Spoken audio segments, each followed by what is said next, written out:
Assalamualaikum warahmatullahi wabarakatuh. Hello everyone, my name is Shafiranala Zahra with student number 24130428083.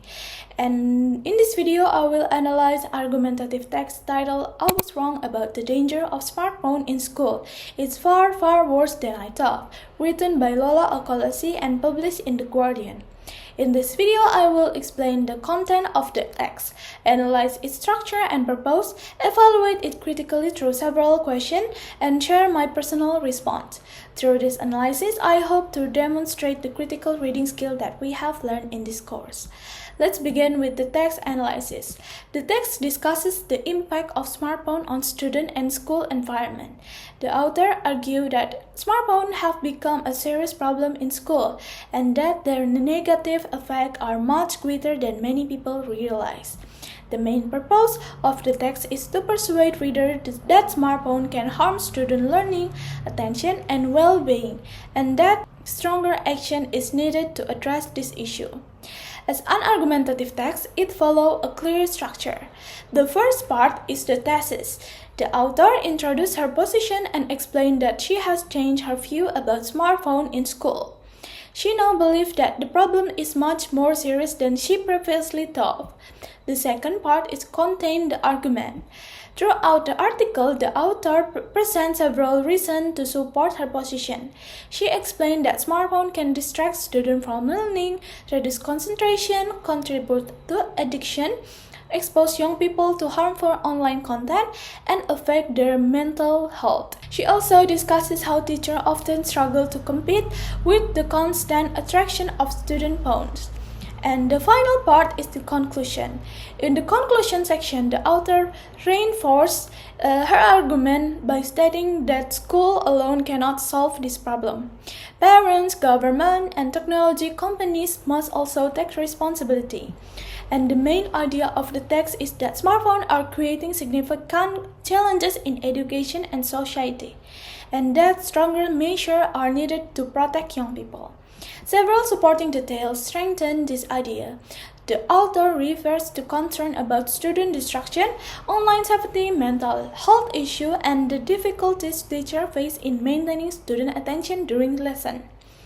The author's purpose is not only to inform readers but also to persuade them to reconsider the role of smartphone in school and support stricter regulation.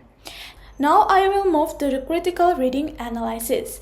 The first critical question is, does the author provide enough evidence to support her argument? My answer is partly yes. The author presents convincing example and observation from educational setting. These examples help readers understand the issue. However, I think the article would be stronger if it included more statistical data or research findings to support some of its claims. And the second question is, does the author show bias? I believe there is some bias in the article. The author mainly focuses on the negative impact of smartphone. While these concerns are important, there are limited discussion about the potential education benefit of smartphone, such as access to information, educational application, and communication tools. Because of this, readers are exposed more to one side of the debate. And the third question is banning or restricting a smartphone the best solution? In my opinion, the answer is not entirely clear. Restricting smartphone use in school may reduce distraction, but it may not solve the problem completely. Students still use smartphone outside school.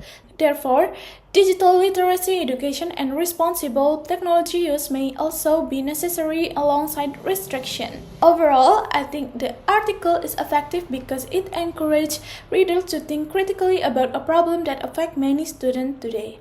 Even though same argument could be supported by more evidence, the article's success in raising awareness about the issue. Now I would like to share my personal response. Personally, I agree with some of the author concerned. Smartphone can be very distracting, especially when students use them during class instead of focusing on lesson. I have also seen how social media and constant notification can affect concentration and productivity. However, I do not believe that smartphones are completely harmful. Smartphones can also support learning when they are used responsibly. Students can access educational video, online dictionary, academic article, and learning application. Therefore, I think the real challenge is teaching students how to use technology wisely rather than simply removing it from their life. And this article reminds me that technology is neither completely good nor completely bad. Its impact depends on how people use it. And finally, I would like to reflect on the importance of critical reading.